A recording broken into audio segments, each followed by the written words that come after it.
আসসালামু আলাইকুম। আজ মঙ্গলবার 22শে পৌষ, 16ই রজব, 6ই জানুয়ারি।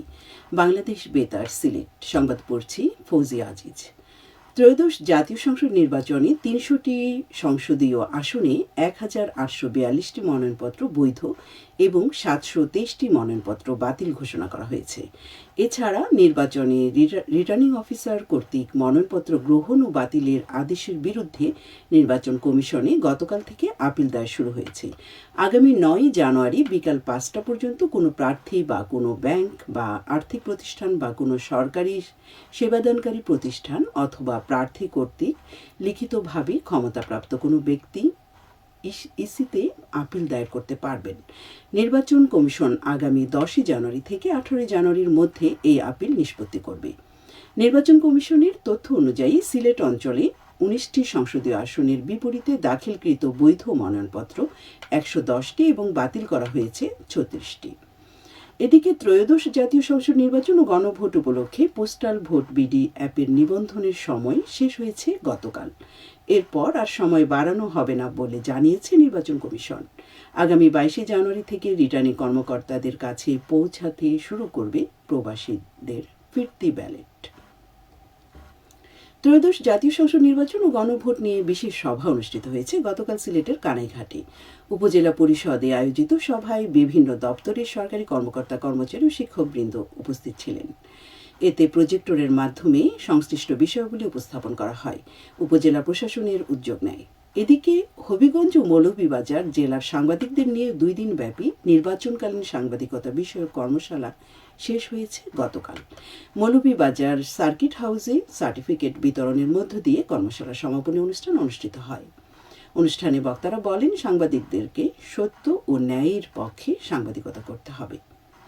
সন্তানকে সুশিক্ষিত সুনাগরিক হিসেবে গড়ে তুলতে মায়েদের ভূমিকা শীর্ষক সচেতনতামূলক মা সমাবেশ অনুষ্ঠিত হয়েছে গতকাল মৌলভীবাজারে। সদর উপজেলার মনুমুখ উচ্চ বিদ্যালয় অডিটোরিয়ামে অনুষ্ঠিত সমাবেশে প্রধান অতিথি ছিলেন জেলা মাধ্যমিক উচ্চ মাধ্যমিক শিক্ষা কর্মকর্তা মোহাম্মদ ফজলুর রহমান। সমাবেশে বক্তারা সন্তানকে সুশিক্ষায় শিক্ষিত প্রতিষ্ঠিত করে গড়ে তুলতে মায়েদের ভূমিকার কোনো বিকল্প নেই উল্লেখ করে সকল শিক্ষার্থীর মাকে আরও দায়িত্বশীল হওয়ার আহ্বান জানান।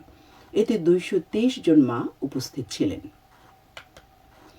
অপারেশন ডেভিল হান্ট অভিযানে এ পর্যন্ত সারা দেশে 14,569 জনকে গ্রেফতার করেছে আইনশৃঙ্খলা রক্ষাকারী বাহিনী।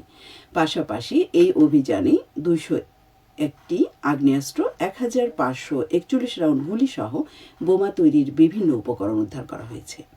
গতকাল সচিবালয়ে স্বরাষ্ট্র মন্ত্রণালয়ের সম্মেলন কক্ষে আইনশৃঙ্খলার সংক্রান্ত উপদেষ্টা পরিষদ কমিটির সভা শেষে প্রেস ব্রিফিংয়ে তথ্য জানান স্বরাষ্ট্র উপদেষ্টা লেফটেন্যান্ট জেনারেল অবসরপ্রাপ্ত মোহাম্মদ জাহাঙ্গীর আলম চৌধুরী। এবার শুনুন কৃষি সংবাদ। পোকা মাকড়ের কবল থেকে শীতকালীন শাকসবজি রক্ষায় মৌলভীবাজারে গতকাল কৃষকদের মধ্যে বিনামূল্যে স্প্রে মেশিন বিতরণ করা হয়েছে। সদর উপজেলা পরিষদে 12টি ইউনিয়ন ও একটি পৌরসভার 550 জন কৃষকের প্রত্যেককে একটি করে স্প্রে মেশিন প্রদান করা হয়। এ সময় উপজেলা প্রশাসন ও কৃষি সম্প্রসারণ অধিদপ্তরের কর্মকর্তা, জনপ্রতিনিধি, স্থানীয় গণ্যমান্য ব্যক্তিরা উপস্থিত ছিলেন। কৃষি সম্প্রসারণ অধিদপ্তর এর উদ্যোগ নেয়। খেলার খবর। ক্রিকেট। সিলেট আন্তর্জাতিক ক্রিকেট স্টেডিয়ামে বিপিএল এর 12তম আসরের গতকাল দিনের প্রথম খেলায় সিলেট টাইটান্স নোয়াখালী এক্সপ্রেসকে 6 উইকেটে পরাজিত করে। প্রথমে ব্যাট করে নোয়াখালী এক্সপ্রেস সবকয়টি উইকেট হারিয়ে 61 রান সংগ্রহ করে। জবাবে সিলেট টাইটান্স 4 উইকেট হারিয়ে জয়ের লক্ষ্যে পৌঁছে যায়। দ্বিতীয় খেলায় চট্টগ্রাম রয়্যালসকে রংপুর রাইডার্স 5 উইকেটে পরাজিত করে। প্রথমে ব্যাট করে চট্টগ্রাম রয়্যালস 5 উইকেট হারিয়ে 169 রান সংগ্রহ করে। জবাবে রংপুর রাইডার্স 5 উইকেট হারিয়ে জয়ের লক্ষ্যে পৌঁছে যায়। ক্রিকেটের আরও খবর। সিলেট জেলা স্টেডিয়ামে প্রথম বিভাগ ক্রিকেট লিগে আজ বীর বিক্রম ইয়ামিন ক্রীড়া চক্র মুখোমুখি হবে অ্যাপোলো 11 ক্লাবের। গতকাল জিমখানা ক্লাব 396 রানে ওয়ান্ডারার্স ক্লাবকে পরাজিত করে।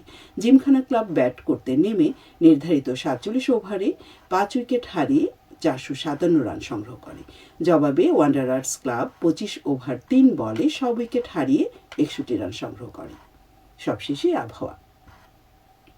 আজ বেলা 1টা পর্যন্ত পূর্বাভাসে বলা হয়েছে সিলেট সহ পার্শ্ববর্তী এলাকার জন্য কোনো সতর্কবাণী নেই এবং কোনো সংকেতও দেখাতে হবে না। আজ সিলেটে সূর্যোদয় হয়েছে 6টা 38 এবং সূর্য অস্ত যাবে সন্ধে 5টা 17। সংবাদ শেষ হলো। পরবর্তী স্থানীয় সংবাদ প্রচারিত হবে দুপুর 1টা 5।